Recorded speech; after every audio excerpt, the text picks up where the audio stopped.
Andy Hodges had been handed a job no one else dared to accept.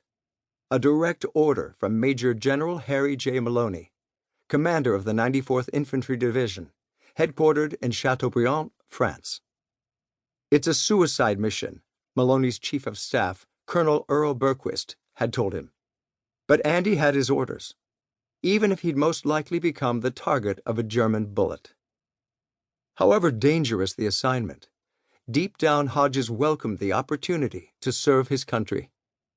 He thought about the lives that were depending on him, men with families in America, France, and Britain, mothers, fathers, wives, and siblings, who waited for a word of hope about their loved ones recently declared missing in action. He hoped he could save the POWs held in the Saint-Nazaire prison camp. The prisoners were cold, hungry, and becoming deathly ill. They needed help, and quickly. On that dismal pre-dawn morning in late November, a cold rain spattered the sleeping French countryside. Andy placed a white flag in the Jeep's front holder, climbed inside, and began his trek toward enemy lines. Probably no one expected his arrival on this day. In his hand, he carried a copy of a letter dated November 21st, 1944, typed in German on American Red Cross stationery. It was addressed to the camp's commandant, whoever he was. "An den deutschen Kommandanten, Saint-Nazaire," it said. That's all. No specific name. "I hope the commandant has already received the original letter I sent beforehand, but I have no way to know." The letter he held was his protection, his only defense, if he were stopped, questioned, and searched. But he knew it would provide little security against so brutal an enemy. In 7 or 8 hours, back home in Geneva, South Alabama, Thanksgiving Day would dawn. He wanted to be there, sitting in his chair around the big family table, with his new bride and toddler son, his parents, brothers, aunts, uncles, cousins, and longtime friends.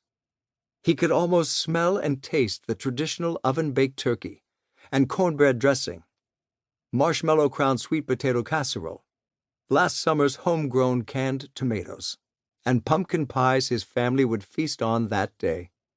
But the whole world was at war, and he had his orders. Dinners at home will have to wait till next year, or the year after that. I sure hope I get to sit at my family's Thanksgiving table again one day. As he drove slowly down the narrow path from Chateaubriand, he shined his flashlight on the old, crinkled map of France, the only one he could find. When he reached Chauve, he stopped and checked the tangle of thread-like roads that branched out like a spider's web from the small Allied-occupied village southeast of Saint-Nazaire, on the western coast of central France. Only about 4 miles to Saint-Père-en-Retz. That is, if I take the right road. He picked up a pen and carefully marked the route he had been advised to take. It was in the French language and was confusing. Northwest along Les Epinettes. Les Epinettes becomes Les Bourgs.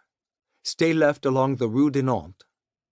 Andy's sense of direction wasn't so bad, but, except for a few words, he knew no French.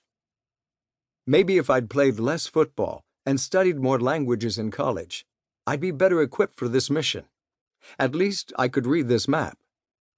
He worried about the accuracy of the faded map for the Vins-Angers region of France, and how much the area had probably changed during the years of war. He ran his hand through his thick brown hair and sighed. Must trust the map. No other choice.